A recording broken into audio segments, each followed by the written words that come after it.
a la Cámara. Estuvimos ahí con los compañeros municipales apoyando esta lucha, intentando que muchos de los diputados que son de parte de otros del gobierno actual se den cuenta de lo que nosotros estamos pidiendo es real, que conozcan, que vean realmente que los trabajadores sí queremos trabajar, sí queremos la reactivación de la mina, sí queremos la usina carbón.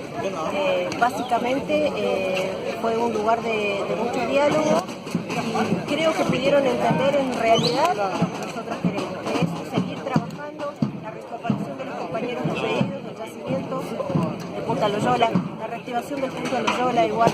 Y bueno, también se trató el tema de los petroleros, que ellos también vinieron a manifestarse con nosotros. Bueno, básicamente fue eso. Se logró abrir el diálogo y esperemos que esto pueda tener mucha repercusión. Además se le invitó a estos señores a que vayan y que compartan con nosotros en Boca de Mina y vean cómo estamos viviendo la ciudad.